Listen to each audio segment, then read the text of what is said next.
Hello everyone, welcome back. Today's concept is consignment accounts. Introduction. We all know sale is the lifeblood of any kind of business. So every businessman wants to increase their sales. So for this reason, some of the manufacturers and wholesalers may appoint their agents in different places and can sell the goods through these agents. This kind of business is called as consignment.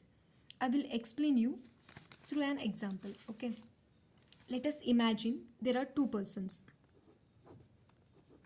Mr. A and Mr. B. There are two persons, Mr. A and Mr. B.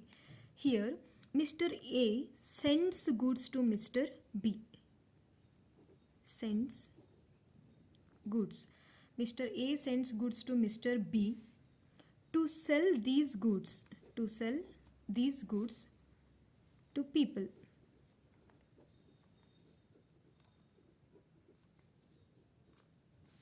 Okay, here Mr. A just sending goods to Mr. B. He is not selling. Remember, he is not selling goods to Mr. B. He is just sending goods to Mr. B to sell the goods to people on behalf of Mr. A.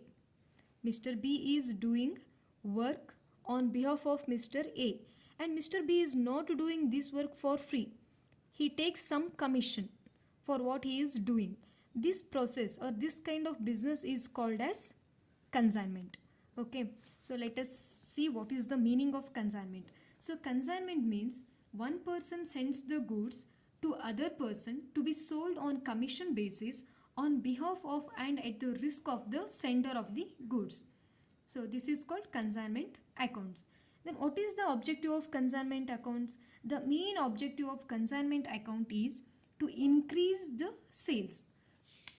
Then let us see some important terms. In consignment accounts, we use some important terms like consignor, consignee, proforma invoice, account sales. Then who is consignor? The person who sends goods to consignee, that person is called as consignor. Consignee is the person who receives goods from consignor. That person is called as consignee.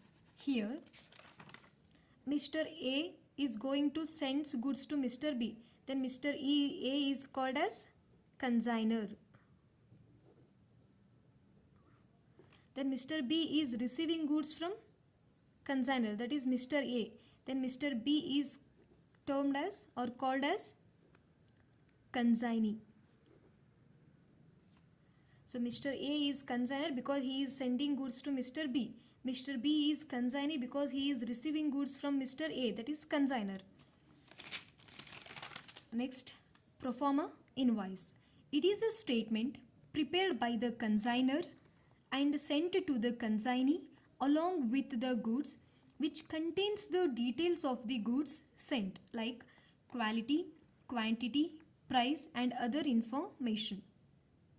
So proforma invoice statement, it is prepared by consignor and sent to the consignee. In proforma invoice, it includes quality, quantity and price and other information of goods sent. Next term is account sales.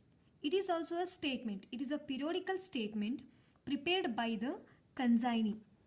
Prepared by the consignee and sent to the consignor, which contains the details of goods sold like quantity of goods sold, price of goods sold, sale amount of the goods sold, expenses paid by the consignee, commission of the consignee, etc.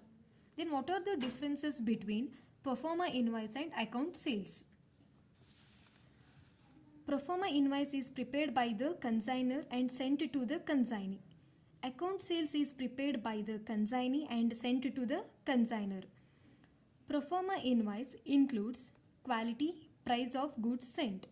Account sales includes quantity of sales, price, amount of goods sold, expenses and commission of consignee. Then proforma invoice is prepared. It is not prepared periodically, but it is prepared once at the time of consignment. But the account sales is prepared periodically and sent to the consignor, which helps consignee to record in his books.